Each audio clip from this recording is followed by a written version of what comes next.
Hey guys, what's going on? It's Karl here, back with another setup video, and the number one thing that I get from you guys is my setups sometimes are a bit on the pricey side. Prime example behind me, $10,000 TV. I think the TV stand was around $2,500, $3,000. Not exactly on the practical end, and wanted to share something which you see off to the side of me, which is more affordable and I think is really worth the bang for your buck without suffering too much in terms of quality. Let's start off with the centerpiece and focus on today's episode, which is the Hisense 65-inch H8F ULED TV. Hisense has powered a ton of my setups over the past couple years, and big shout outs to them for sponsoring today's episode. So what's new to the H8 series, which was normally seen as their budget entry models? This year we have ULED tech inside. You're still getting uncompromised video quality and not breaking the bank either. And the H8 series starts at $399 for the 50-inch. You can scale all the way up to this guy, which I've got 65 inches for $699. So you could theoretically build a setup, stand included, and maybe have an accessory like some speakers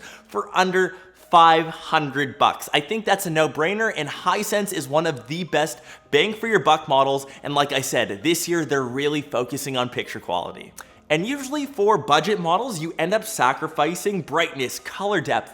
Not so much for this guy. You still get a peak brightness of 700 nits. It's got full array local dimming and supports the wide color gamut, 90% of the DCI-P3 color space, which is awesome for a panel, of course, of this size, and not only price. The design of the TV is super minimal. Also, very thin black borders around, slightly larger chin at the bottom. You've got the two-pronged black feet, and I think the coolest part, you have two different options of where to line those up, either on the inside, or if you have a wider TV stand, you can actually have them further out. So having that option, like I have in this setup, my TV stand is actually slightly smaller than the TV. It's nice to have those different options so you don't have to buy another TV stand. I think that is super dope. I wish more TVs had that. Such an underrated feature. And for my TV stand, for the people that say that I don't shop at IKEA, this is the best TV stand.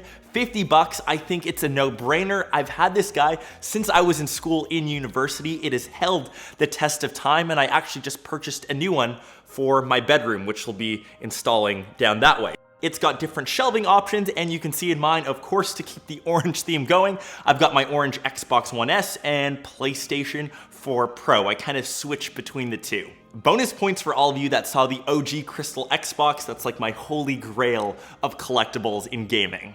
And maybe the one thing I would say about the design, I wish there was better cable management for, say, the HDMI cable or power cable, the option to have those run through the back feet. You do end up seeing cables running down towards wherever they're plugged in, so if you've got a bit of OCD-ness, you gotta make do. I also find that this panel works well for gaming. It's got motion rate 240, which means it's got faster and smoother image processing. So whether I am playing Fortnite with some of you guys or just rocking some Forza, love using this TV for gaming. And something which really helps cut down costs, especially if you're looking for an overall setup, as this guy is running Android TV, it does have Google Home built in, so you don't have to have a standalone Google Home Hub. So with the TV, you can activate all of your smart home tech. Usually for me, that ends up being my Philips Hue light bulbs. And like I said, this has just been a great panel for those of you looking for something a bit more on the budget side. I know that I get flack all the time over on YouTube. It's just an all-around great TV, and doesn't really matter what type of content you're watching, whether it is just good old Netflix, whether you're watching HDR movies, whether you're just watching sports or kicking back playing games, it just crunches everything great. And maybe the one thing, if you have a bit more budget than say that $500 benchmark for this setup, maybe you could pair it with an extra soundbar or some standalone speakers. And that's totally your call. If you do end up building a setup like this, be sure to tag me over on social. Would love to see the setup that you guys end up building. Hope you guys enjoyed this episode and something that's more budget friendly for everyone. We'll catch you in one of my next ones. Peace.